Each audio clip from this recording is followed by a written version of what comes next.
comes to nuclear weapons, Mr. President, are you concerned that the Iranians may have some enriched uranium at Pickaxe Mountain? The last thing they're thinking about right now is enriched uranium. They're not thinking about what they want to do is they want to get back to life, and they do want to meet me, and we'll do that quickly. We're going to do it quickly. They said this morning that they don't want to meet with the U.S. Were they telling you something different in private? They may say that to you. Don't you think they want to meet me? Don't you think we have sanctions on there that they can't do anything? Wouldn't you think that they want to meet me? I mean, they're not stupid people, but they went through a lot, and they suffered, and so did Israel. Israel suffered greatly. It was a nasty 12 days, and yeah.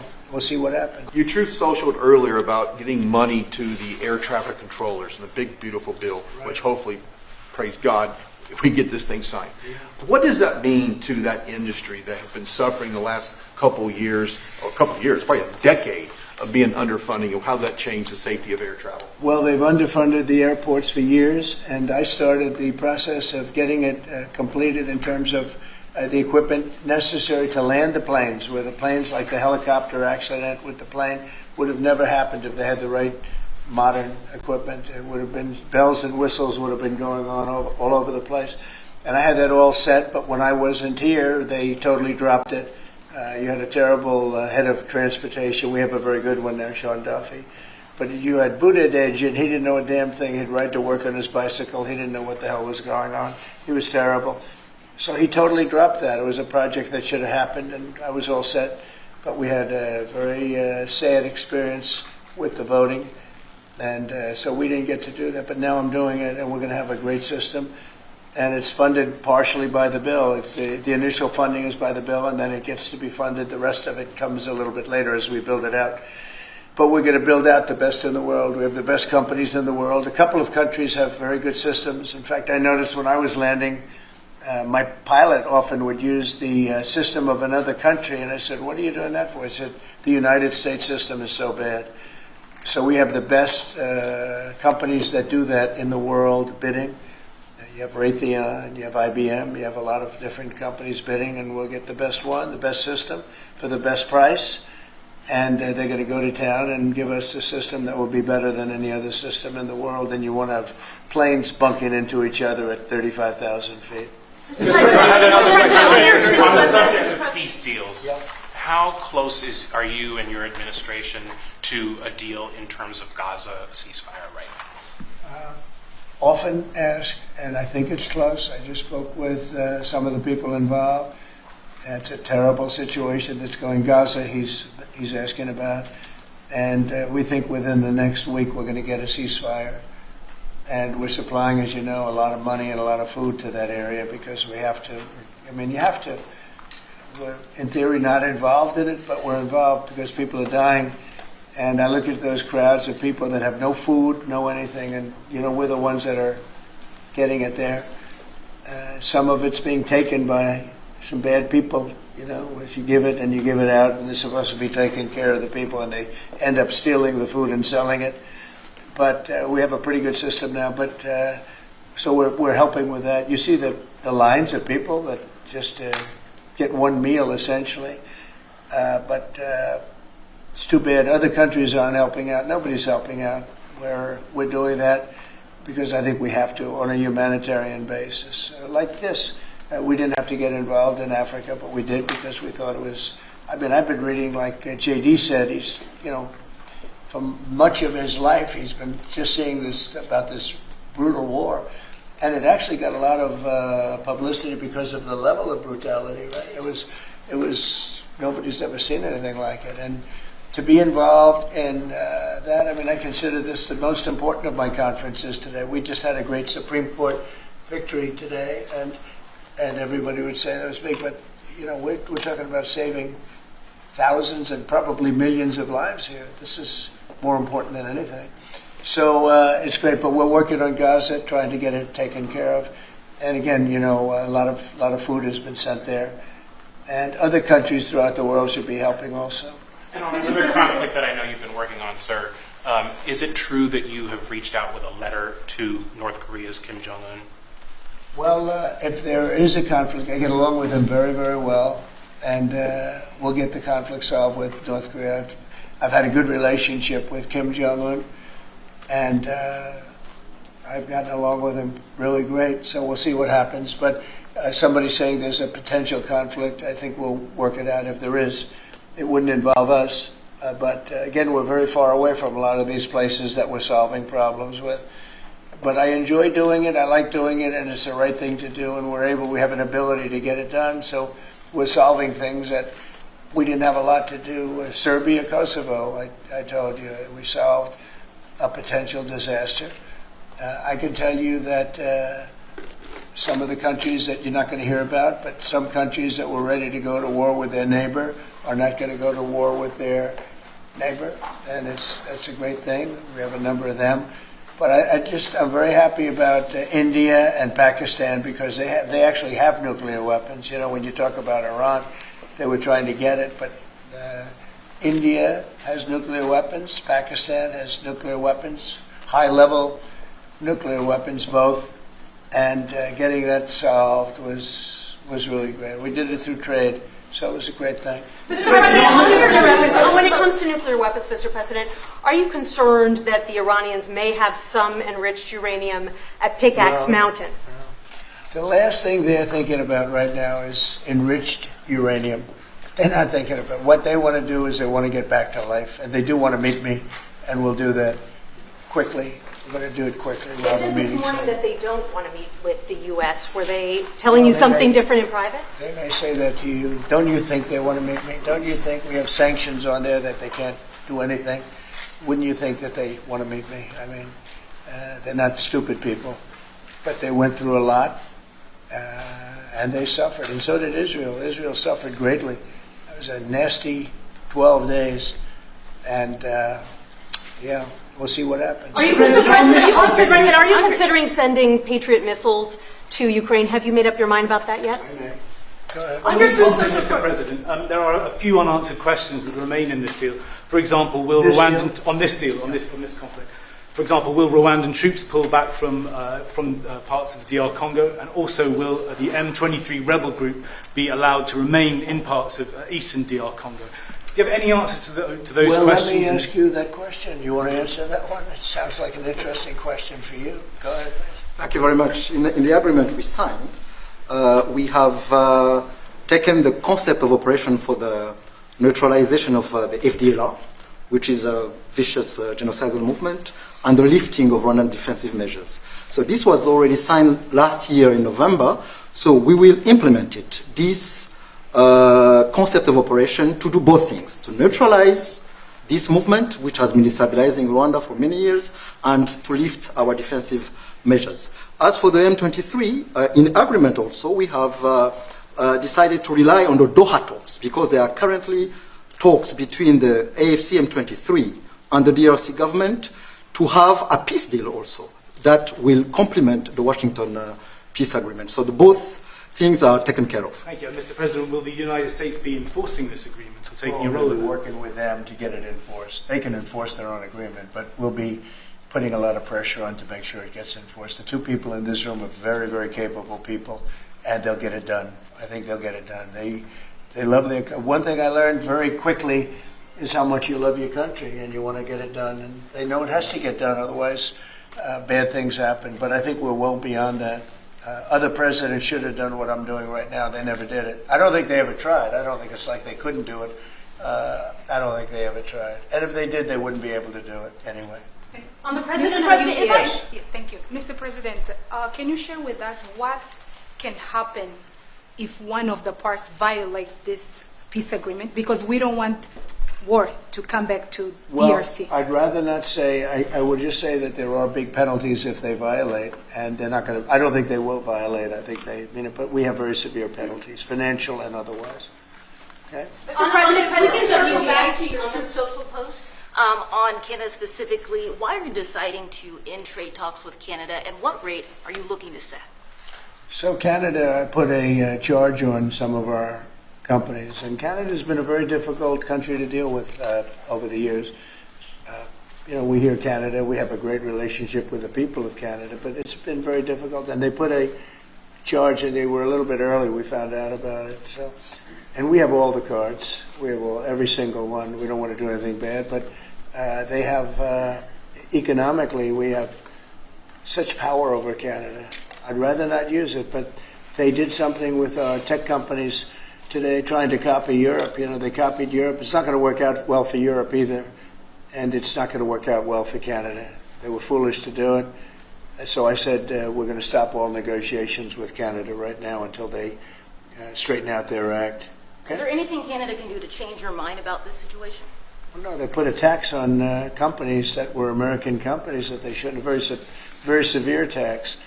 And, I guess they could remove it. They will, but it doesn't matter to me. We have all the cards. We do a lot of business with Canada, but relatively little. They do most of their businesses with us. And when you have that circumstance, you treat people better.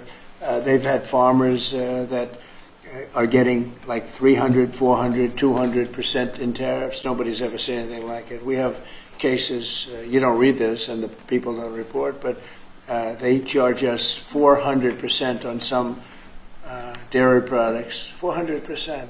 Nobody writes that. It's not fair to our farmers, and we've got to protect our farmers. Mr. President, you mentioned how much of a rate cut it would do to the interest on the debt. Earlier today, Director Pulte was on CNBC talking about how he suggested Powell should resign.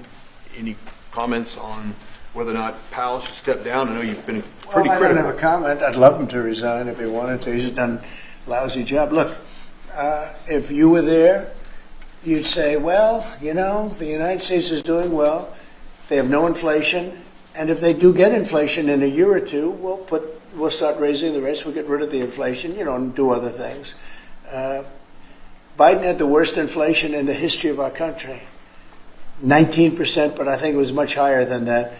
Frankly, they say 19%. I think it's a lot higher than that. And we have almost no inflation now. We've done a great job in a short period of time. Energy prices are way down. Gasoline now is down to close to $2 in a lot of places. A couple of places I see it even broke. It's like $1.98 a gallon. We've done a great job on inflation and honestly pretty much everything else. I think it's very sad the way people act. You have a guy in there that with the stroke of a pen could lower interest rates and save us hundreds of billions of dollars a year. But he's a stupid person. It's very interesting. I'm not sure if he doesn't understand it, because you should be able to understand it. It's sort of 101 economics, but I'm not sure of that. But think of it, with the stroke of a pen, he talks about costs. We can save $600 billion, maybe even, these are nice numbers for you, right? $900 billion, $950 billion by lowering interest rates. And it's really just more of a paper movement. It's not like you're not cutting anything, you're not cutting jobs. It's just interest rates. And we're number 40 or 44, number 45. Some places that you wouldn't believe that, I don't want to be disparaging, but they pay a lower interest rate than the United States of America. And without us, everything blows up. We sort of control the world in that sense. But we have a guy that's just a stubborn mule and a stupid person that is making a big mistake. He's making a mistake. And it lasts for years, because when you do the debt. Now, I've instructed my people not to do any debt beyond 9 months or so. Get this guy out. And whoever is in there will lower rates. If I think somebody's going to keep the rates where they are or whatever, I'm not going to put them in. I'm going to put somebody that wants to cut rates. There are a lot of them out there. And I said this morning, a lot of the business shows today were saying, Trump is right. He should be cutting rates. Think of it. We have a great country. We're making a lot of money. We're taking in billions of dollars in tariffs. We have $15 trillion of money that wants to be invested here, which is a record. In 2 months, it breaks any record that we've ever had for a whole year, and not even close. 15 trillion, and it's going to be much higher than that. That's after essentially 2 months, because we've been doing it for about 2 months, 2.5 months. $15 trillion breaks every record in the book. There's never been anything like this. We have factories moving in. We have car plants moving in. We have everyone wants to be part of the United States. And as I told you, and I say it to everybody, when I was in the Middle East, the King of Saudi Arabia and Qatar and UAE, all great leaders, they have all great leaders. All three of them said, you got the hottest country in the world, and you did it in, at that time I was there for 4 months, because we got back a little while ago. But everybody says it, not only them. We have the hottest country in the world right now. The only thing is we have a Fed chairman that is, he doesn't get it. And you could have substantially low. Like if we cut him 2 points, would save more than 600, think of it, more than $600 billion just because you cut. But you can't go out to the market and say, well, we have a guy that's got us at 4% or 4.5% and we want to pay 2% or 1%. I think we should be paying 1% right now. And we're paying more because we have a guy who's, suffers from, I think, Trump derangement syndrome, if you want to know the truth. But he's not good for our country. Did you push for the president of UVA? No, Did you push for the president? Not you. A related question on banking. There have been reports, Mr. President, that your administration is considering issuing an executive order about debanking, which is the practice of banks denying services based on people's political beliefs or industries such as crypto, people involved in that. Would you be open or interested to sign such an executive order targeting debanking, and what might that look like? Well, I think the debankers, I think that banks, I can tell you because I've been a victim myself, because of my politics, that big banks were very nasty to us. And I actually think it was Biden's people that told them to be, because the one group of people the banks are afraid of are the regulators. They are petrified of the regulators. And I've seen the biggest banker. I can tell you, you see him on television all the time. If a regulator walked into the room, he gets all nervous and crazy. They're afraid of the regulators. And if the Biden people order the banks to be virtually closed, they can do anything they want. The regulators control the banks. It's not the president of the bank. The president of the bank is far less important to a bank than a regulator. And a regulator can put that bank out of business, just like bad prosecutors are very dangerous. We had a couple. I had deranged Jack Smith and some others. And we kicked their ass. But it was, it's a tough kind of a situation. Prosecutors are very dangerous. A great prosecutor is an amazing asset for a country. But a corrupt prosecutor, a bad prosecutor is very bad. Well, the regulators are the same thing. And when they tell the regulator to go and make life impossible for big banks or little banks, they really control it. So there is a lot of debanking, and they call it debanking, call it a lot of different names. Essentially, they make it impossible to do business. And those people are very bad and very dangerous, and they shouldn't be doing it. Mr. President, could you please explain how taxes would go up by 68% if the bill isn't passed? Where does that number come from? Well, it comes from the fact that you have automatically the Trump cuts, which were the biggest cuts that we've ever had. Now, these cuts are even bigger. But from the last administration, we had the Trump cuts. It was a 5-year deal, and it comes due. When you add that to the cuts that you already have and other things, it amounts, according to what they tell me, about 68%. That would mean you'd have a tax so that that the tax cuts that they got, the biggest tax cuts in our history, would immediately go up to that level. And that alone is a big chunk of the 68%. And then you have the other taxes that would accumulate.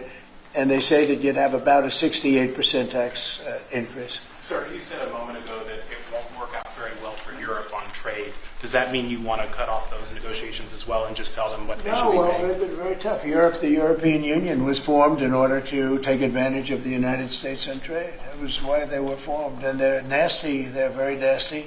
We have a good relationship. I'm dealing with Ursula right now and the group.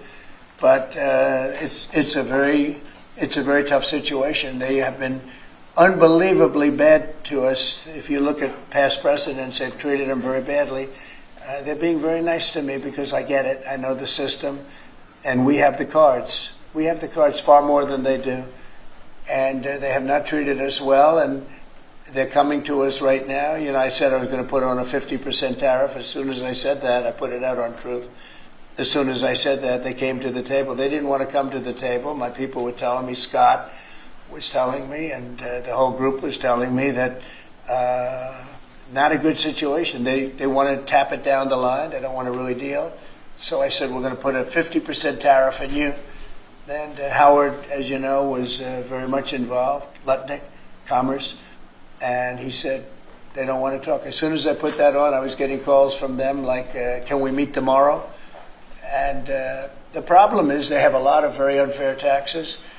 They have a lot of taxes that you wouldn't put on, and they sue all our companies. They're constantly suing Apple and Google and all of these companies, and getting in front of judges that essentially almost work for them. I guess they do work for them. They're European Union judges, and they're getting these crazy rewards. Apple was fined $17 billion, and others are being fined tremendous numbers of dollars.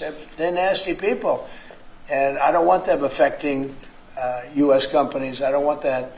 If anybody's going to affect a U.S. company, I want it to be us. And if they're going to have to pay a penalty or a fine, let it be to us. So they've done this for a long time, for years, but they're very nasty. The European Union is very nasty, there's no question. But they'll learn not to be so nasty very soon. They know that. They know it's coming. Vladimir Putin reached out to you to help you with the Iran crisis. Well, he made some nice statements today. Did you see the statement? I saw the statement. Very nice. Vladimir Putin made some very nice statements today. Look, he respects our country again. He didn't respect it a year ago, I can tell you right now. But Putin respects our country. And President Xi of China respects our country. And Kim Jong-un they respect our country again. We were not a country that was respected just a year ago. We had a president that was incompetent. We had bad people circulating around this desk, this beautiful, resolute desk. They had, I guess, evil intentions. You couldn't be that stupid. I mean, they had evil intentions. But the world respects our country again. Thank you very much, everybody. Thank you, President. Thank you, President.